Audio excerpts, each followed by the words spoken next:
اعوذ باللہ من الشیطان الرجیم بسم اللہ الرحمن الرحیم۔ السلام علیکم۔ امید ہے کہ آپ سب خیریت سے ہوں گے۔ اللہ پاک آپ سب کو اپنے حفظ و امان میں رکھے۔ اس ویڈیو میں ہم ابن ثبات کے بارے میں جانیں گے، جو کہ بغداد کا نامی گرامی چور تھا۔ چوری کرنا اس کا پیشہ تھا، اور پھر کیسے ایک دن اس کی زندگی میں انقلاب آیا اور وہ چور سے ایک ولی اللہ بن گیا۔ تو یہ سب جاننے کے لیے ویڈیو کو اینڈ تک ضرور دیکھیں۔ ابن ثبات بغداد کا نامی گرامی چور تھا۔ کوئی شریف آدمی اس کا نام سن کر انتہائی نفرت کا اظہار کیے بغیر نہ رہتا تھا۔ وہ اپنے پیشے میں ایسا ماہر تھا کہ بیسوں چوریاں کرنے کے باوجود قانون کی گرفت میں نہیں آیا تھا۔ لیکن آخر کب تک؟ ایک دن حکام نے اسے گرفتار کر ہی لیا۔ قانون وقت کے مطابق اس کا ایک ہاتھ کاٹ ڈالا گیا اور پھر اس کو ایک ناقابل اصلاح مجرم قرار دے کر مدت العمر کے لیے قید خانہ میں بھیج دیا گیا۔ اہل بغداد اب اس کا ذکر ہتھ کٹے شیطان یا ایک ہاتھ کے شیطان کے نام سے کرتے تھے۔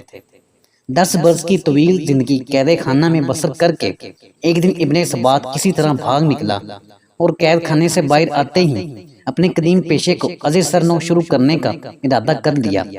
ایک ہاتھ کے نقصان اور قید و بند کی طویل پر صحبت زندگی نے اس کے مزاج اور کردار پر ذرا برابر بھی اثر نہیں ڈالا تھا۔ آزادی کی فضا میں سانس لیتے ہی چوری کی خواہش نے اسے بے تاب کر دیا، اور رات کا اندھیرا پھیلتے ہی وہ اپنی مہم پر چل کھڑا ہوا۔ ادھر ادھر پھرتے 3 پہر رات گزر گئی، لیکن اس کو کسی مکان میں داخل ہونے کا موقع نہ مل سکا۔ آخر اسے ایک وسیع حویلی نظر آئی جس کے چاروں طرف دور دور تک سناٹا تھا۔ اس حویلی کے وسط میں ایک بہت بڑا پھاٹک تھا۔ ابن ثبات پھاٹک کے پاس پہنچ کر رک گیا اور سوچنے لگا کہ اندر جانے کے لیے کون سا راستہ اختیار کیا جائے۔ اسی سوچ و بچار میں اس کا ہاتھ پھاٹک پر جا پڑا اور وہ یہ دیکھ کر حیران رہ گیا کہ دروازہ اندر سے بند نہیں تھا۔ اس نے آہستگی سے دروازہ پیچھے کی طرف دھکیلا اور اندر داخل ہو گیا۔ یہ ایک وسیع احاطہ تھا جس کے اندر چاروں طرف کمرے بنے ہوئے تھے اور وسط میں ایک بڑا کمرہ تھا۔ ابن ثبات اس بڑے کمرے کے دروازے کی طرف بڑھا۔ اسے یقین تھا کہ یہ کسی بڑے امیر یا سوداگر کا مکان ہے۔ جو ہی اس نے دروازے کو ہاتھ لگایا، وہ بھی پھاٹک کی طرح فوراً کھل گیا۔ کمرے میں داخل ہو کر اس نے ادھر ادھر نظر دوڑائی تو اس کو قیمتی ساز و سامان سے بالکل خالی پایا۔ ایک طرف کھجور کے پتوں کی پرانی چٹائی بچھی ہوئی تھی اور اس کے قریب چمڑے کا ایک تکیا اور بھیڑ کے کھال کی چند ٹوپیاں پڑی تھیں۔ ایک گوشے میں پشینہ کے موٹے کپڑے کے چند تھان بکھرے پڑے تھے۔ ابن ثبات ایسے معمولی سامان کو دیکھ کر جھلا اٹھا اور مکان کے مالک کو بے تحاشا گالیاں دینے لگا کہ اس احمق نے اتنے بڑے مکان میں کیسا گھٹیا کپڑا اور سامان رکھا ہوا ہے۔ بہرحال مکان سے خالی ہاتھ جانا اسے منظور نہ تھا۔ اس نے پشینہ کے تھانوں کی ایک گٹھری بنائی اور اس کے باندھنے کی کوشش کرنے لگا، لیکن ہزار جتن کے باوجود ایک ہاتھ سے صوف کے موٹے کپڑے کو گرا نہ لگا سکا اور ہانپتا ہوا بیٹھ گیا۔ عین اسی وقت دروازہ کھلا اور ایک شخص ہاتھ میں چراغ لیے کمرے میں داخل ہوا۔ خوف اور دہشت سے ابن ثبات کے جسم پر لرزہ طاری ہو گیا۔ اس نے داخل ہونے والے آدمی کو دیکھا۔ اس کا قد دراز، کمر خمیدہ اور جسم انتہائی نحیف تھا، جس پر ہلکے رنگ کی ایک لمبی قبا تھی اور سر پر بھیڑ کی کھال کی کشادہ سیاہ ٹوپی تھی۔ اس قدر نحیف و نزار ہونے کے باوجود اس شخص کے چہرے پر عجیب طرح کا اطمینان اور نور تھا۔ اس کی آنکھوں میں ایسی چمک تھی جس سے کوئی دوسرا شخص اثر پذیر ہوئے بغیر نہیں رہ سکتا تھا۔ اس نے کمرے میں داخل ہو کر چراغ ایک طرف رکھ دیا اور انتہائی شیریں آواز میں ابن ثبات سے مخاطب ہو کر کہا، میرے بھائی، خدا تم پر رحم کرے۔ یہ کام روشنی اور کسی ساتھی کی مدد کے بغیر انجام نہیں پا سکتا۔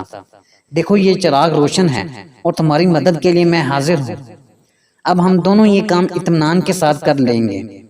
ابن ثبات حیرت سے اجنبی کے منہ کی طرف تک رہا تھا۔ اس کی سمجھ میں نہیں آ رہا تھا کہ یہ کیا معاملہ ہے۔ اتنے میں اجنبی نے تھانوں کو 2 حصوں میں تقسیم کر دیا اور پھر ان کی الگ الگ 2 گٹھریاں باندھ لیں۔ پھر اچانک اسے خیال آیا اور اس نے ابن ثبات سے مخاطب ہو کر کہا، میرے بھائی، مجھے معاف کرنا۔ مجھے خیال ہی نہیں کہ ایسا تھکا دینے والا کام کر کے تمہیں بھوک لگ رہی ہوگی۔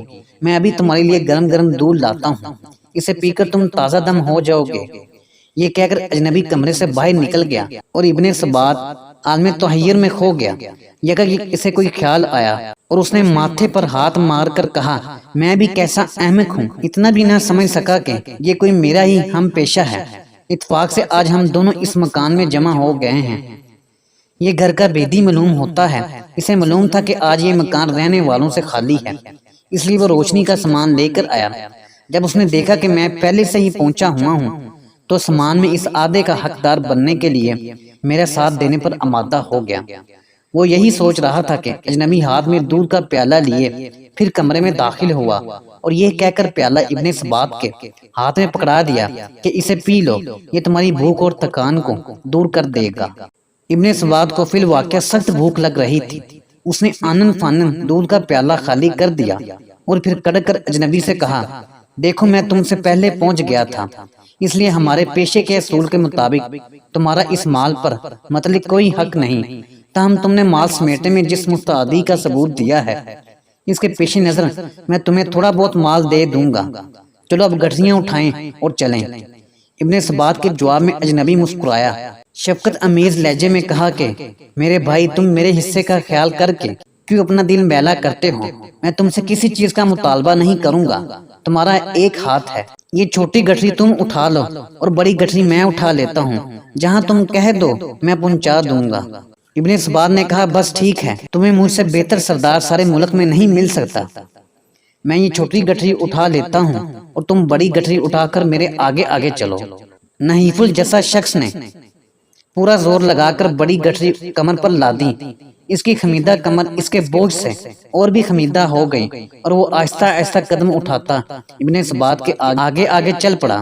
لیکن ابن سبات کو بہت عجلت تھی کیونکہ رات بہت تیزی سے ختم ہو رہی تھی۔